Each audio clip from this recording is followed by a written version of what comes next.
हाँ जी, कैसे हैं आप सभी लोग? ठीक हैं। चलिए, आज केबीएस टीयर 1 का जो रिज़ल्ट है वो आ चुका है और जिन स्टूडेंट्स ने टीयर 1 में क्वालिफाई किया है या सिलेक्शन हुआ है उनको बहुत बहुत बधाई।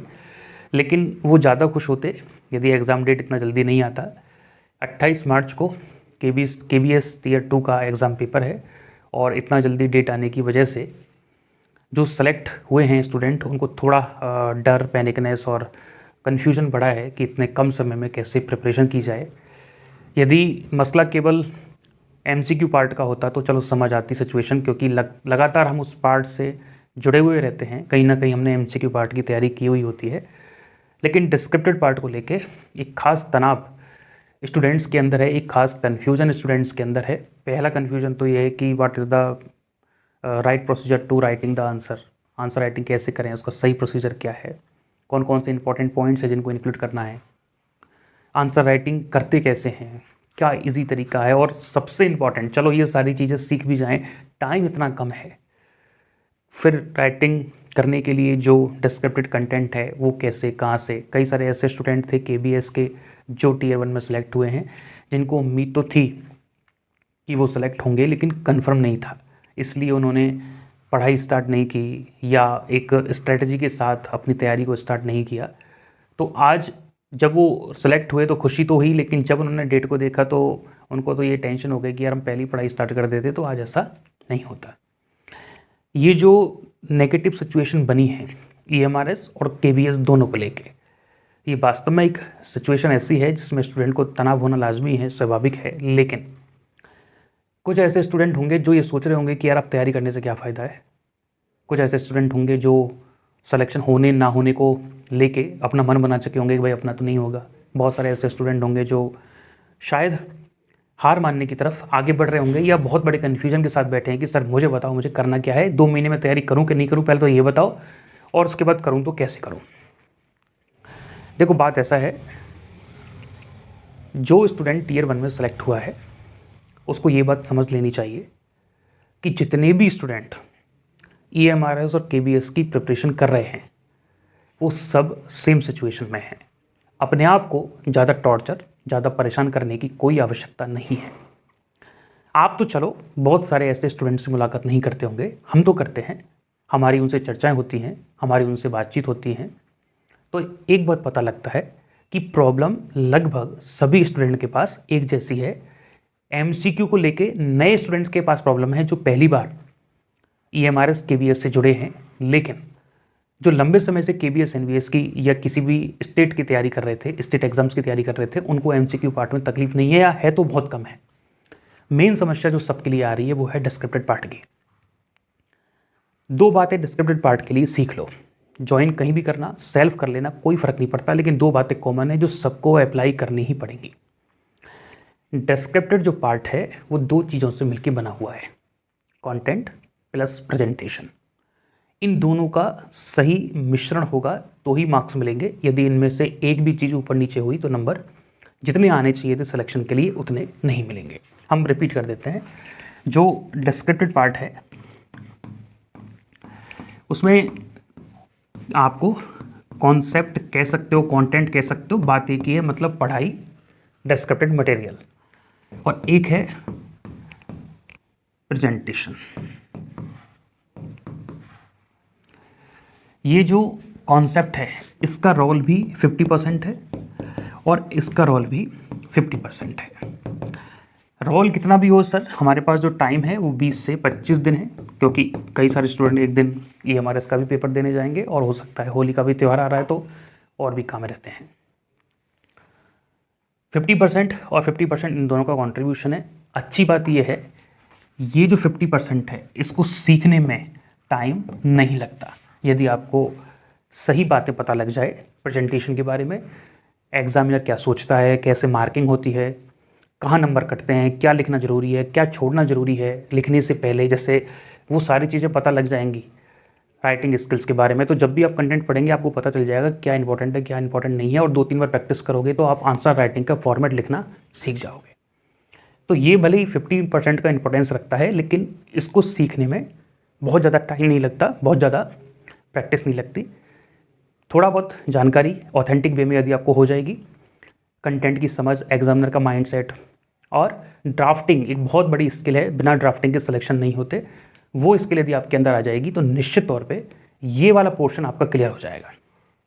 रही बात इस पोर्शन की, या तो आपने अपने समय में कुछ ना कुछ पहले पढ़ रखा होगा 11th-12th का मटेरियल डेरिवेशन पार्ट का, या तो आप टीचर होंगे या आप पहले MCQ की तैयारी की होंगे। तो कई सारे लोग ऐसे होते हैं जो डिस्क्रिप्टिव पार्ट को थोड़ा थोड़ा पढ़ते रहते हैं, या जिसको डिस्क्रिप्टिव पार्ट आता होगा, तो उनके लिए तो प्रॉब्लम है ही नहीं। उनके लिए तो ये सीखना है और काम चालू और प्रैक्टिस करनी है, प्रॉब्लम सॉल्व। जिन स्टूडेंट्स को ये लगता है कि सर मुझे तो कॉन्सेप्ट, हालांकि ठीक है मैंने टच कर रखा है, पर मुझे एक बार और पढ़ना है, क्योंकि यहाँ कॉन्सेप्ट लिखना इम्पॉर्टेंट नहीं है, उससे ज़्यादा इम्पॉर्टेंट है दिए गए टाइम में कॉन्सेप्ट को लिखना। हमने एक लेक्चर्स जो लिए हैं प्रेजेंटेशंस के, राइटिंग स्किल्स के, उसमें स्पष्ट बताया था कि एक क्वेश्चन को लिखने के लिए EMRS में लगभग 6.5 मिनट होती हैं और KBS में आंसर राइटिंग करने के लिए लगभग 7.5 से 8 मिनट मिलती है। और रीज़न भी बताया था कि आप कैलकुलेशन करेंगे ना, तो उस हिसाब से तो EMRS के आंसर राइटिंग में लगभग 8 मिनट मिलनी चाहिए, लेकिन जब प्रॉपर प्रेजेंटेशन को ऑब्जर्व करोगे तो पता चलेगा कि 6.5 मिलती है। बाकी के जो 2.5 मिनट हैं या 1.5 मिनट हैं वो ड्राफ्टिंग में जाती हैं, वो आंसर ऑब्जर्वेशन में जाती हैं। वो एक खास स्किल है जिसका यूज़ करना पड़ेगा। ठीक है, हम कह रहे थे कॉन्सेप्ट का, या तो आपके पास पुराना कोई मटेरियल पढ़ा होगा 11th-12th का, स्टेट बोर्ड की बुक्स हो सकती हैं, टेक्स्ट बुक पढ़ ली हैं, अच्छी बात है, नहीं पढ़ी हैं तो पढ़ सकते हैं। कोई आसपास 11th-12th का स्टूडेंट हो उससे नोट्स ले सकते हैं। आपके पास कोई भी ऑनलाइन मटेरियल हो, आपके पास कोई भी अपने इंस्टीट्यूट का मटेरियल हो। ऐसा नहीं है कि हमारे इंस्टीट्यूट का ही कॉन्सेप्ट पढ़ो, फिजिक्स सबकी सेम है, कोई फ़र्क नहीं पड़ता है, आप आराम से काम कर सकते हैं। जिसको कहीं मटेरियल नहीं मिल रहा है, जो चाहता है कि मुझे शॉर्ट एंड स्वीट मटेरियल चाहिए, क्योंकि इसमें लेंदी काम नहीं कर सकते, इसमें बहुत ज़्यादा अनरिलेवेंट चीज़ों को नहीं पढ़ सकते।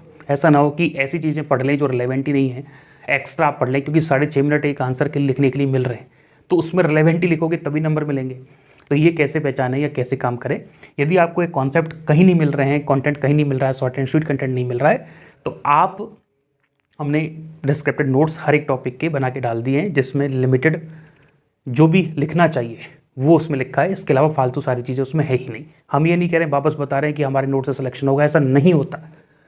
फिजिक्स कॉमन रखो, फिजिक्स तुमको समझ में आ गई है तो पैसा बिल्कुल खराब मत करो।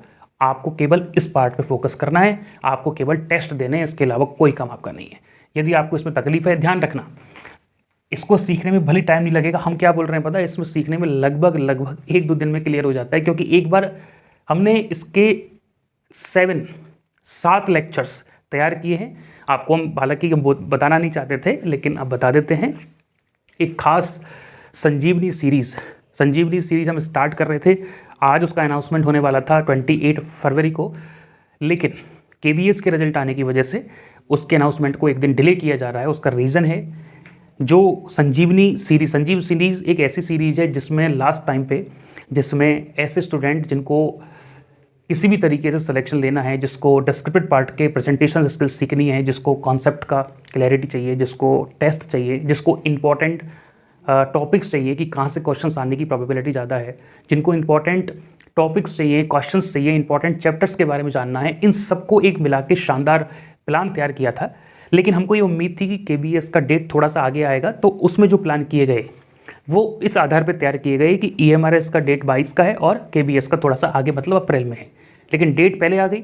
तो अब उसकी जो हमने सीरीज़ तैयार की है, वैसे वो टेस्ट सीरीज़ ही है, लेकिन टेस्ट सीरीज़ में कुछ चीज़ें ऐसी ऐड कर दी हैं कि ऐसा स्टूडेंट जिसको राइटिंग स्किल्स के बारे में, डिस्क्रिप्टिव पोर्शन के बारे में कुछ भी नहीं पता होगा, वो भी वहाँ सिलेक्शन की दावेदारी कर सकता है। गारंटी आपकी मेहनत पे डिपेंड करती है, क्योंकि अच्छी बात इस समय एक ही है जो हम कह पा रहे हैं। हमको ऐसा नहीं है भगवान है, हमको ऐसा नहीं है कि कुछ भी बड़े हैं कि सब हमने कह दिया इसको पढ़ लो सिलेक्शन हो जाएगा, ऐसा नहीं है। हम इस बात को इसलिए कह पा रहे हैं क्योंकि सब एक जैसी पोजीशन पे है। आपको यदि ये चीज़ें पता लग गई, तो वहाँ आप कम से कम एवरेज स्टूडेंट से थोड़ा अच्छा परफॉर्म कर पाएंगे और सिलेक्शन होने की प्रोबेबिलिटी बढ़ जाएगी। यहाँ इस बार जो सिलेक्शन है वो टॉपर बनने का नहीं है, कम से कम यहाँ अच्छा परफॉर्म करने का है, क्योंकि अभी परफॉर्म भी नहीं कर पा रहे हैं। इस वजह से जिसने एग्जामिनर के माइंडसेट को नहीं समझा कि वो मार्किंग कैसे करता है, जिसने राइटिंग स्किल्स के फॉर्मेट को नहीं समझा, जिसने खुद के एवेल्युएशन आंसर को करते समय ड्राफ्टिंग कैसे करते हैं ये नहीं समझा, तो शायद वो अच्छी आंसर राइटिंग नहीं कर पाएगा। ठीक है, तो ज़्यादा तनाव देने की आवश्यकता नहीं है। ये चीज़ आप एक बार ऑब्जर्व कर लो, हर जगह अवेलेबल है, और ये चीज़ आपके पास होगी तो अच्छी बात है, नहीं तो यहाँ मिल जाएगी, कोई प्रॉब्लम नहीं है। संजीवनी सीरीज एक दिन डिले हो गई, कल वो आएगी, उसमें सारा प्लान तैयार किया है ऐसे स्टूडेंट के लिए जो EMRS की तैयारी कर रहा हो, KBS की तैयारी कर रहा हो, क्योंकि दोनों की तैयारी लगभग अब तो एक जैसी हो गई है, टाइम भी सेम ही है, और किसी भी सिचुएशन में हो, चाहे आपने पहले बहुत अच्छी तैयारी कर रखी हो, अब केवल रिवीजन और इंपॉर्टेंट टॉपिक्स देखने हो तो उसमें अवेलेबल रहेंगे, इंपॉर्टेंट क्वेश्चंस अवेलेबल रहेंगे, इंपॉर्टेंट लेक्चर्स अवेलेबल रहेंगे। ऐसे स्टूडेंट जो पहले तैयारी नहीं किए, जो KBS वाले सबसे ज़्यादा स्टूडेंट हैं कि साहब मैं तो अभी तैयारी स्टार्ट करूँगा, मैं तो कन्फ्यूजन में था, तो उनके लिए बिल्कुल परेशान होने की आवश्यकता नहीं है। उनके लिए खास प्लान तैयार किया है कि 20-25 दिन यदि आप अच्छी मेहनत कर गए, ऐसा नहीं बोल रहे कि हमारा कोर्स ले लिए तो सिलेक्शन हो जाएगा, 20-25 दिन कोर्स लेने के बाद अच्छी मेहनत कर गए तो आप सिलेक्शन की रेस में आ सकते हो। तब ये नहीं होगा कि मेरे पास कंटेंट नहीं था, मेरे पास टाइम नहीं था, मेरे पास ये नहीं था, मेरे पास ये नहीं था, सारा बहाना होगा। अब तब तो आप कर पाएंगे ना तैयारी। एक बात और हम कहना चाहते हैं जो शायद हमको यहाँ कहनी चाहिए कि नहीं कहनी चाहिए, हमको नहीं पता। एक बहुत बड़ी नेगेटिविटी चल रही है, वो ये है कि आप चाहते तो नौकरी हैं, आप चाहते हैं कि मेरी सैलरी 1 लाख रुपए महीने हो, आप चाहते हैं कि मैं KBS, EMRS, NBS में लेक्चरर बनूं, लेकिन मेहनत उस लेवल की आप नहीं कर रहे हैं। जो स्टूडेंट इस समय रील देख रहा है, जो स्टूडेंट इस समय इंस्टा चला रहा है, जो स्टूडेंट इस समय शॉर्ट्स देख रहा है, या तो तैयारी छोड़ दे क्योंकि उसको टेंशन है तैयारी करने की भी और शॉर्ट्स की भी, या वो फिर आसानी से शॉर्ट्स को छोड़ दे, क्योंकि दोनों काम एक साथ नहीं कर सकते। बहुत मेहनत लगती है नौकरी लेने में। यदि आपका डिस्ट्रैक्शन जितना कम होगा, मेहनत का रिजल्ट उतना ही अच्छा आएगा। टेबल कुर्सी पे 12 घंटा टाइम निकालने से सिलेक्शन नहीं होते। 12 घंटे में से यदि 6 घंटे भी मन से बैठे हो विदाउट डिस्ट्रैक्शंस, तो आपके सिलेक्शन होने की प्रोबेबिलिटी बढ़ेगी। रील्स की प्रॉब्लम क्या है, शॉर्ट्स की प्रॉब्लम क्या है कि ये जैसे ही पढ़ाई में कोई टिपिकल पॉइंट आता है, समझने में दिमाग लगाना पड़ता है, कोई न्यूमेरिकल फंस जाता है या कोई चीज़ में कन्फ्यूजन होता है, वहाँ से हमको उठने के लिए कहता है कि चलो भाई एक बार मूड फ्रेश कर लो, फिर चीज़ें क्लियर हो जाएंगी। आप अपने एक्सपीरियंस से बताना, जिस दिन आप अच्छी पढ़ाई कर लेते हैं, जिस दिन आपके टेस्ट के रिजल्ट में अच्छे नंबर आते हैं, जिस दिन आप कोई प्रॉब्लम सॉल्व कर लेते हैं, उस दिन अच्छा लगता है, उस दिन मूड फ्रेश होता है, या रील देखने के बाद? शायद आपने एक बात रियलाइज़ की होगी कि मेहनत करने के बाद फ्रेश होने के लिए, या अपने आप को मोटिवेट करने के लिए, या अपने आप को मेंटल लेवल पे प्रेशर रिलीज़ करने के लिए यदि आप रील देख रहे हैं 1 घंटे 2 घंटे, तो उसको देखने के बाद आपको थोड़ा सा ऐसा लगता होगा कि यार मैं टाइम ख़राब कर दिया। प्रेशर बढ़ता है, घटता नहीं है। इसलिए कह रहे थे कि ये बात हमको कहनी चाहिए कि नहीं कहनी चाहिए, लेकिन ध्यान रखना, छोटी सी रील देखने की वजह से सिलेक्शन से दूर मत चले जाना। कोशिश तो ये करो कि यदि रील देखना आपके लिए इम्पॉर्टेंट नहीं है, तो इस लाइफ के इम्पॉर्टेंट टाइम को बिल्कुल रील्स हटा ही दो। इसलिए मत हटाना, बहुत मुश्किल हो जाएगा कि मैं KBS में सिलेक्शन ले लूँगा उसके बाद देखूँगा। क्यों देखनी है भाई? आपको जान के बड़ी हैरानी होगी, यहाँ बोलना इतना आसान नहीं होता। हमारे मोबाइल में ना इंस्टा है, ना यूट्यूब है, कुछ भी नहीं है। यूट्यूब भी हटाने का प्रोसीजर होता है, जबकि हम काम यूट्यूब पे करते हैं। वो इसलिए यदि हमारा टाइम वहाँ चला जाएगा, हमारा फोकस वहाँ चला जाएगा, तो आपके लिए हम काम कैसे करेंगे? हम अपनी लाइफ का एक भी मिनट क्यों किसी की फालतू लाइफ को देखने में निकालें? इसलिए हमने कहा कि सिलेक्शन के लिए टाइम बचाना, टाइम का यूज़ करना ज़रूरी है। जो टाइम मिला है उसका यूज़ नहीं करोगे तो सिलेक्शन कैसे होगा? बेहतर ये है, क्यों 20 दिन खुद को परेशान करना है, क्यों पैसे ख़राब करने हैं, क्यों फैमिली को भी परेशान करना है? इससे अच्छा पढ़ाई छोड़ दो। जो स्टूडेंट इस तरीके के शॉर्ट्स में, इन सोशल मीडिया में इन्फ्लुएंस रखता है, वो तैयारी करेगा तो शायद मुश्किल होगी। बाकी का अपनी मर्जी से आप जो भी कर सकते हैं, आपका खुद का लाइफ है। तो आपको हमने बता दी एक ऐसी सीरीज़, संजीवनी उसका नाम आपको नया लग रहा है, बाकी का हम हमेशा उस सीरीज़ के साथ काम करते हैं। मध्य प्रदेश में किया, राजस्थान में किया, NBS में किया। वो ऐसी सीरीज़ है जो लास्ट टाइम पे सिलेक्शन के लिए रिस्पॉन्सिबल होती है। बहुत ऐसा नहीं है कि ये सीरीज़ तुरंत डिसाइड होती है KBS के आने के बाद। इस सीरीज़ की प्लानिंग उस दिन से स्टार्ट हो जाती है जिस दिन वैकेंसी अनाउंस होती है। ठीक है, तो बहुत बहुत बहुत मेहनत करके उसको प्लान किया है। ज़रूरी नहीं है कि वो आपके लिए रिलेवेंट हो सकता है हो सकता है नहीं हो। कल वो सीरीज अनाउंस होगी, आप केवल उसको सुन लेना। सुनने मात्र से आपको एक स्ट्रेटजी मिल जाएगी काम करने की। आप चाहे खुद करेंगे तब भी आप काम कर पाएंगे, हमारे साथ काम करेंगे तब भी हम काम कर पाएंगे। जिन लोगों का KBS NBS में सिलेक्शन नहीं हुआ, पैनिक ना करें, अपने आप को टॉर्चर ना करें। आपकी लाइफ आप सबसे ज़्यादा इम्पॉर्टेंट है। खुद को इस सिचुएशन के अकॉर्डिंग मैनेज करें। आज ही पुरानी यादों को छोड़ के जो कमियां रही उनको दूर करने की कोशिश करें। फ्यूचर में NBS KBS और EMR से जुड़ना चाहते हैं तो उसकी स्ट्रेटजी होनी चाहिए। नहीं जुड़ना चाहते तो फिर नई दुनिया की तरफ मूव करें। तो कहने का सीधा सा मतलब है, किसी भी सिचुएशन में खुद को टॉर्चर, खुद को परेशान नहीं करना है, क्योंकि सेल्फ किलिंग सबसे ज़्यादा खतरनाक है, सिलेक्शन लेने के लिए भी, प्रोडक्टिविटी घटाने के लिए भी, और सभी रिलेशंस को बिगाड़ने के लिए भी। तो आप किसी भी सिचुएशन में रहें, लेकिन क्या नहीं करेंगे, खुद को परेशान नहीं करेंगे।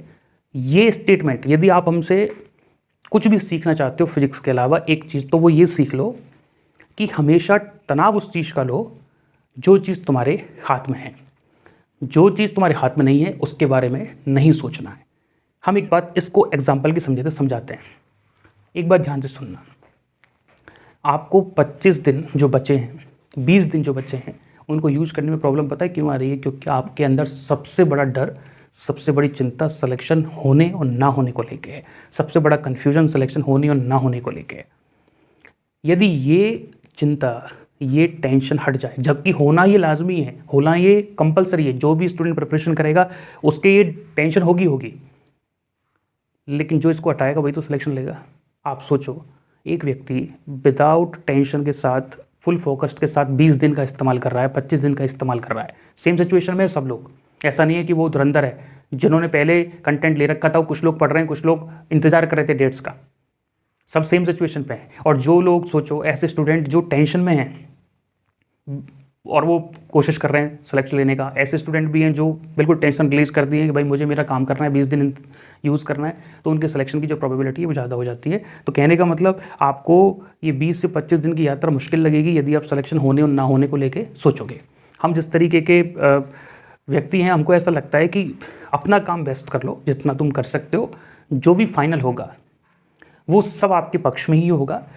सबके पास 20 दिन है, आपके पास भी 20 दिन है, 25 दिन है, तो आप उसके अकॉर्डिंग अपनी रणनीति बनाइए। टेस्ट सीरीज़ का जो अनाउंसमेंट है, संजीवनी का जो अनाउंसमेंट है, वो कल होगा। आपको हो सकता है हमारी बातों से सुन के रिलैक्स मिला हो, अच्छा लगा हो सकता है नहीं भी लगा हो सकता है आजकल मोटिवेशन इरिटेट भी कर देता है। तो हम दोनों ही बातों के लिए तैयार हैं, ऐसा कोई प्रॉब्लम नहीं है। लेकिन हमारी जिम्मेदारी बनती है, हम भी इस फेज़ में रहे हैं, हमने भी जितने सिलेक्शंस लिए हैं, KBS NBS Madhya Pradesh, Rajasthan, JRF, gate, net में, सब जगह सेम सिचुएशन फील किया। एग्ज़ाम का डेट आता था, परेशानी होती थी, लेकिन खुद को कैसे मैनेज किया वो हमने आपके सामने शेयर किया और सक्सेसफुली मैनेज किया। तो आपको भी वही बता रहे हैं, आप वो करो जो आपके हाथ में है, बाकी का ज़्यादा टेंशन मत करो। आपकी कोशिश प्रॉब्लम को सॉल्व करने की होनी चाहिए, प्रॉब्लम को बड़ा करने की नहीं। प्रॉब्लम क्या है? जल्दी एग्जाम आना। सॉल्यूशन क्या है? 20-25 दिन का अच्छे से यूज़ करना। आज आप अपने हिसाब से स्ट्रेटजी बना लीजिए। कल जो एक संजीवनी सीरीज़ आ रही है उसको सुन जरूर लेना, देख जरूर लेना, उससे आपको आइडिया लग जाएगा कि मैं सेल्फ कैसे काम कर सकता हूँ, क्योंकि उसमें हर एक स्टूडेंट को 20-25 दिन के हिसाब से मैनेज किया है और कोशिश की है कि ऐसा कंटेंट तैयार करने की जिससे आपको सीधा फायदा मिल पाए। ठीक है, हमें सुनने के लिए समझ। हाँ, कल से ऑफर भी स्टार्ट होंगे बहुत ज़्यादा, क्योंकि होली भी है और एग्ज़ाम की डेट भी आ गई है। तो कल आप ऑफर्स के साथ भी कोर्स को, बैच को ज्वाइन कर सकते हैं, पढ़ाई कर सकते हैं, और कोई डाउट है तो हमारे नंबर्स पे चर्चा भी कर सकते हैं। नंबर आपको दिया हुआ है, ठीक है। सोशल मीडिया से दूर हो जाइए कुछ दिन, हमारा लेक्चर तो देख लेना, क्योंकि आपको कुछ ना कुछ अच्छा ही बता रहे हैं। कोशिश करना कि जो आपको इंटरटेन करे इस समय उससे बचें। बाकी का आप हमको पता है, मानोगे तो नहीं, अपने हिसाब से डील करोगे, बट हमारा काम है कहना। तो ये हमने बता दिया है। इसको थोड़ा सा, इस नंबर पे आप चाहें तो व्हाट्सएप करके चर्चा कर सकते हैं, ऑफिस टाइम पे ही कॉल अटेंड होगा। और यदि क्वेरी नहीं है आपकी कोई, तो कल संजीवनी सीरीज़ देख लीजिएगा, आपकी सारी क्वेरीज खत्म हो जाएंगी। हमें सुनने के लिए, समझने के लिए आप लोगों का thank you so much. Panic ना करें, रिलैक्स रहें। Thank you.